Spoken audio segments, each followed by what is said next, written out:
Hello, everyone. Um, I'm here to talk about a company called ATLANT 3D. We have an innovative and somewhat novel approach to atomic layer processing. And it's very different than what traditionally has been characterized as atomic layer processing. So the company was founded in 2018 in Denmark. We've since opened entities in the United States. We have a growing team of experts in this space, and listed across the bottom is some of the early participants with us in this market. Variety of applications. I'll go into some examples of some of the things people are using the system for as we go through.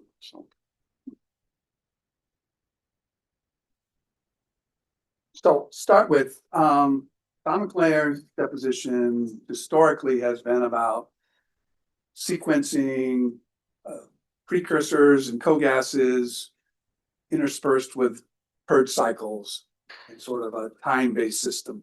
The spatial version of that tries to do it a little bit differently to go faster, where both precursors and co-gases are introduced at the same time, but they're separated by physical gas barriers and the substrate moves underneath.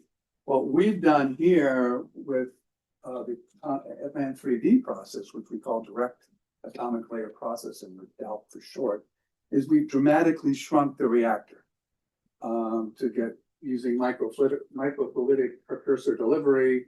We can do ALD processing in a very small localized area, which is very different than the way it's been done traditionally. I'll give you, and the key to that is on the left there, the micro nozzle, we call it, that's used to create a mini reactor very close to the substrate that we're processing. And it allows us to deliver these precursors and reactors very quickly and in a very localized and controlled area. It gives us a great deal of control and flexibility in the types of processing we could do.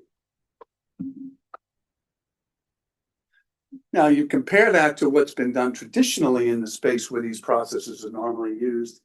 You have the sort of photolithography based processing sequence that this doesn't even do it justice really. This pattern deposition etch loop can be repeated hundreds of times in a typical ALD system, which really adds up to a very expensive and slow process that's kind of difficult to do development with. You get great results from it. And it's a process of record in many applications, but it has its downside. In our system, which we call the after. We created like I mentioned, a very localized reactor to do the processing in, and we can do end-to-end deposition. We don't need lithography. We don't need the etch steps. And that results in very fast innovation cycles, which is really kind of where a lot of our activity has been recently, is people using these systems to do basic research. Can be done very fast at much lower cost and in a much smaller environmental footprint. So here's just a quick snapshot of the various types of processing that we do. It's multimodal. We can do additive and subtractive processes in the same chamber, in the same process sequence, and it speaks to the flexibility and speed.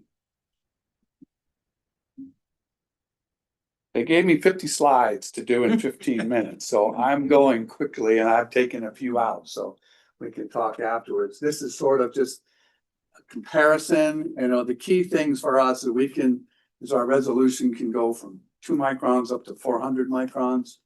We technically can do as many as 450 materials. We've only done 17 so far, so we're getting there. But and I mentioned that the total time is probably the biggest factor here. We can do things very quickly, and you'll see in a minute how that works for you guys. But before I leave this section, it's also important to point out, by reducing that reactor size and making it very localized, we use a dramatically less CO2, water, chemicals, those kinds of things that the big semiconductor fabs create in huge volumes. So our